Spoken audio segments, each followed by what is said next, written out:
Rising India news 24 channel subscribe करें, like करें।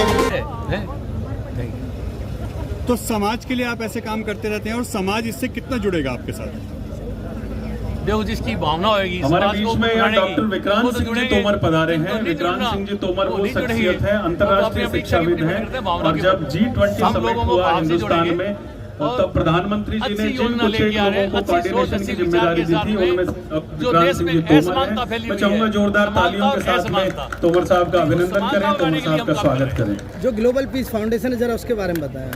United global peace foundation का chairman तो मेरे को नियुक्त किया है, ठीक है। बाकी विक्रांत सिंह तोमर जो बहुत बड़े मोटिवेटर है वो है, एक ललित के कुमार साहब है, एक के बोरा साहब से निवेदन करूंगा कि आप राजपूतों का नहीं है भदौरिया साहब। तो इसका मेन उद्देश्य ये है कि हम देश हित में और सर्व समाज के हित में क्या बढ़िया से बढ़िया काम कर सकते हैं। साहब का सम्मान किया। युवाओं के लिए क्या संदेश है आपका? युवाओं के लिए क्या संदेश है? युवाओं के लिए ये संदेश है कि जो बच्चे योग्य हैं, एक तो 3 तरह के लोग हैं बच्चे। एक तो वो लोग हैं मयंक राणा से जो अपनी योग्यता से IAS IPS हैं और प्राइवेट नौकरियों में अच्छी सीटों पर चलाए जाते हैं।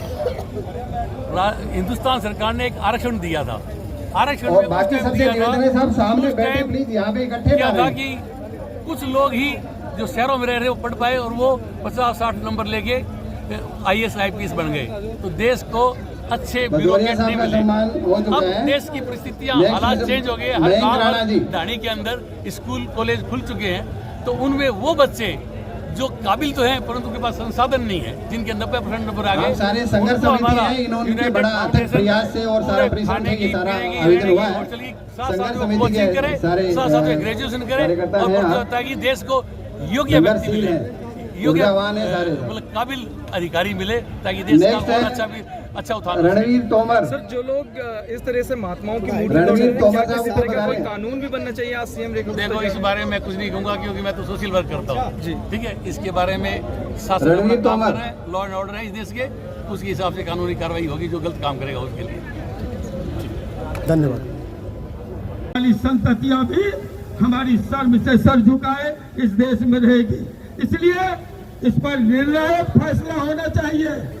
मैं माननीय मुख्यमंत्री जी के माध्यम से इस सदन की ओर से कहना चाहता हूं कि चाहे वो राज्यसभा हो चाहे वो लोकसभा हो, जो आपत्तिजनक टिप्पणियां हमारे पुरखों पर की गई है उसको तत्क्षण अगले सत्र में वापस लिया जाए, हटाया जाए, वरना ये सदन, हमारा सदन फैसला ले लोकसभा को घेरने का और राज्यसभा को घेरने का। साथियों, हम किसी को गाली नहीं देते, हम किसी का अपमान नहीं करते, हम किसी का इतिहास विकृत नहीं करते, लेकिन अब वक्त आ गया है कि हम किसी की गाली भी बर्दाश्त नहीं करेंगे। अंजाम चाहे जो भी हो, परिणाम चाहे जो भी हो, चल ही नहीं पाएंगे अपन। स्वाभिमान के सबसे बड़े धरोहर महाराणा प्रताप, घास की रोटियां खाई। हम लोग घास की रोटियां बात नहीं कर रहे, हम तो बोल रहे हैं स्वाभिमान की जब बात आए तो एकता के साथ खड़े हो जाओ और महाराणा प्रताप की तरह एक बार जयकारा एक साथ लगवा दो। किसी माई के लाल में ताकत नहीं इस देश में कि अपनी अखंडता को, एकता को तोड़ पाए। जय बाबा।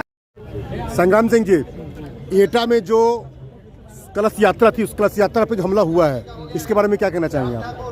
मैं ठाकुर संग्राम सिंह चौहान, युवा जिला अध्यक्ष नोएडा महानगर श्री राजपूत करनी सेना से मैं ये कहना चाहता हूँ, जिन्होंने भी असामाजिक तत्वों ने हमारे जो समाज के लोग कलश यात्रा निकाल रहे थे, उन्होंने ये जो घिनौना काम किया है उनको जवाब दिया जाएगा। और मैं ऐलान करता हूँ, अगर इसका जवाब गवर्नमेंट नहीं देती है तो करनी सेना मैदान में कूदेगी और इसका जवाब करनी सेना देगी और भरपूर मजबूत तरीके से देगी। आपके शहर से मात्र 500 किलोमीटर की दूरी पे इतनी बड़ी घटना हो गई, अब 3 दिन बीत चुके, अभी तक कोई कार्रवाई नहीं हुई है। नहीं, जवाब दिया जाएगा, इसका मजबूत जवाब दिया जाएगा, अच्छे तरीके से जवाब दिया जाएगा। उनको अल्टीमेटम दे दिया जाएगा कि अगर कानूनी स्तर पर नहीं होगा तो इसमें करनी सेना इन्वॉल्व होगी। करनी सेना अपनी भाषण जवाब देगी। बिल्कुल। और अकबर की फौज के बारे में चर्चा की हो या फिर टोडरमल जी आए हो और अकबर के अर्थ शक्ति के बारे में चर्चा की हो, पर फिर भी महाराणा प्रताप जी ने संपूर्ण प्रभुत्व संपन्न राज्य की स्थापना के अपने संकल्प को हमेशा ऊपर रखा। एक समाज महाराणा प्रताप जी की। जब मैं अपने कार्यालय से निकलने को हुई तो मैंने देखा कि बहुत तेज बारिश आ गई। तो मैंने भाई वीरेंद्र शेखावत जी को फ़ोन किया। मैंने कहा भाई लगता है कार्यक्रम तो आज हो नहीं पाएगा, ओपन में ही होगा, पार्क में है तो कैंसिल कर दिया होगा। मैंने कहा भाई क्या कार्यक्रम? कह रहे बहन जी चिंता नहीं करो, यहाँ तो सारे खड़े हैं। मैंने कहा भाई कमाल हो गया। एक बार जोरदार तालियां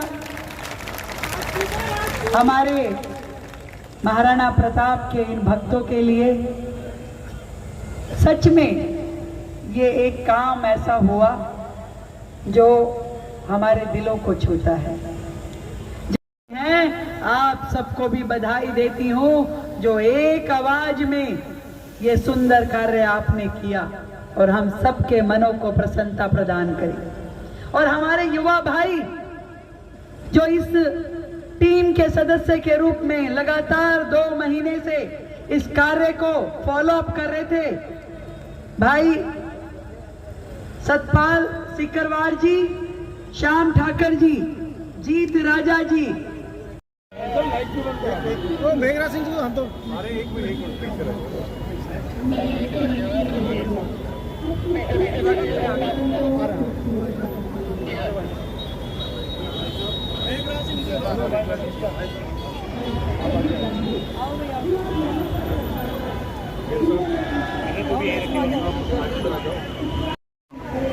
मैडम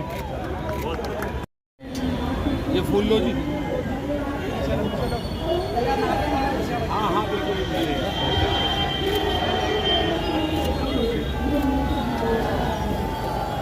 सर फ्रेंड छोड़ दिए, मैम को फ्रेंड छोड़ दिए। करो पीछे से खींचे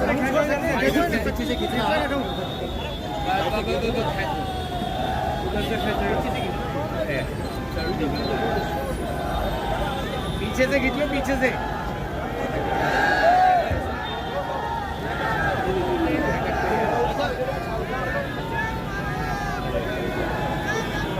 हो गया, बहुत बढ़िया।